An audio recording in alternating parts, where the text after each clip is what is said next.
اس کے دماغ میں یہ بات کیوں آ رہی ہے؟ یہ کیوں نہیں اس کے دماغ میں بات آ رہی کہ بھائی وہ اس کے ماں باپ کی کمائی ہے؟ اس کے ماں باپ نے کتنی محنت کتنی مشقت سے اپنے پیٹ کو کاٹ کے اپنے بیٹے کو پڑھایا، لائق بنایا، ان کا حق ہے، اس کی کمائی ان کا حق ہے۔ یہ کیوں سوچ رہی کہ میرے شوہر کی کمائی سب کھا رہے ہیں؟ یہ کیوں نہیں سوچ رہی؟ ایک واقعہ، عجیب واقعہ سناؤ حدیث کا۔ علامہ قرطبی رحمۃ اللہ علیہ نے وَقَضَىٰ رَبُّكَ أَلَّا تَعْبُدُوا إِلَّا إِيَّاهُ اس کی تفسیر کے اندر ایک واقعہ نقل کیا ہے کہ اللہ کے رسول صلی اللہ علیہ وسلم کی مجلس کے اندر ایک نوجوان آیا، کہنے لگا میرے باپ میری کمائی لے لیتا ہے، میرا باپ میری کمائی لے لیتا ہے۔ اس کی شکایت پہنچی اللہ کے رسول کو۔ اللہ کے رسول صلی اللہ علیہ وسلم نے بھیجا کہ بھائی جاؤ اس کے باپ کو بلا کے لاؤ۔ ادھر اس کے باپ کو بلانے گیا، جبرائیل امین آ جاتے ہیں اللہ کے رسول کی خدمت میں۔ آپ کہتے ہیں کہ بڑے میاں جب آئیں گے تو ان سے پوچھنا کہ تمہارے دل میں کیا بات چل رہی ہے جس کو ابھی تک کان نے سنا نہیں، تمہارے دل میں کیا بات چل رہی ہے جس کو اب تک تمہارے کان نے سنا نہیں۔ تو جبرائیل امین چلے گئے، اللہ کے رسول صلی اللہ علیہ وسلم کی خدمت میں اس کے باپ پہنچے۔ آپ نے فرمایا کہ تمہارا بیٹا شکایت کرتا ہے، تم اس کا مال لے لیتے ہو۔ تو باپ نے کہا اس سے ذرا پوچھئے اپنے بیٹے سے، اس سے یعنی اس بیٹے سے پوچھئے کہ میں مال لیتا ہوں، اس کی ماں پہ خرچ کرتا ہوں، اس کی خالہ پہ خرچ کرتا ہوں، اس کی پھوپھی پہ خرچ کرتا ہوں، یا اپنی ذات پہ خرچ کرتا ہوں، یعنی گھر کا خرچ چلاتا ہوں، اس کے علاوہ کیا فالتو خرچ ہے میرا، اور کہاں خرچ کرتا ہوں؟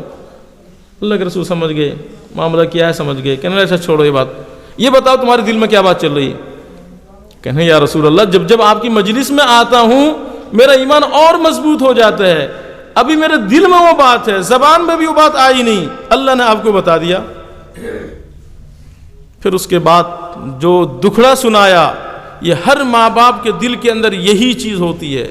آپ ذرا دل کے اندر ہاتھ رکھ کے بتائیں، اگر آپ کا بیٹا آپ کی شکایت عدالت میں کر دے کہ میرا باپ میری کمائی کھاتا ہے، آپ عدالت میں جانے سے پہلے آپ کے دل کیا کہے گا؟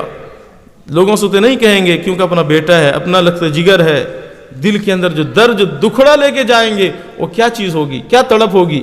وہی تڑپ لے کے وہ باپ جو اللہ کے رسول کے دربار میں حاضر ہو رہا ہے، کہنے لگا یا رسول اللہ بچہ تھا، کتنی تمنا تھی کہ اولاد ہو، اولاد ہوئی، کتنے لاڈ پیار سے ہم نے پالا، اس کی پرورش کی، رات میں اگر بستر گیلا ہو جاتا ہم بستر گیلے پہ سو جاتے، اس کے لیے سوکھے کا انتظام کرتے، اگر بچہ بیمار ہو جاتا تو ہم سمجھتے کہ ہم بیمار ہیں، بچہ نہیں، رات کی نیند ہماری اڑ جاتی۔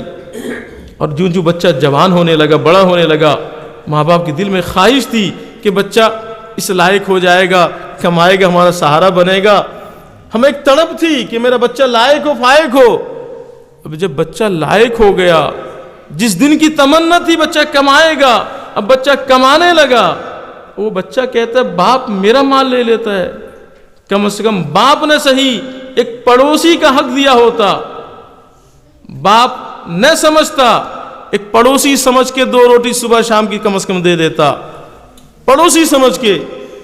اللہ کے رسول صلی اللہ علیہ وسلم سن کر کہنے لگے، آپ جذبات میں، اب اللہ کے رسول نے فرمایا انت ومالک لابیک، خبردار تو اور تیرا مال سب کچھ تیرے باپ کا ہے، تو کچھ نہیں ہے۔ تو انت ومالک لابیک، تو اور تیرا مال سب کچھ تیرے باپ کا ہے، تیری باپ کی محنت ہے، تیری باپ کی قربانی ہے، اسی کا تو نتیجہ ہے، تو بن گیا، لائق فائق بن جاتے ہیں۔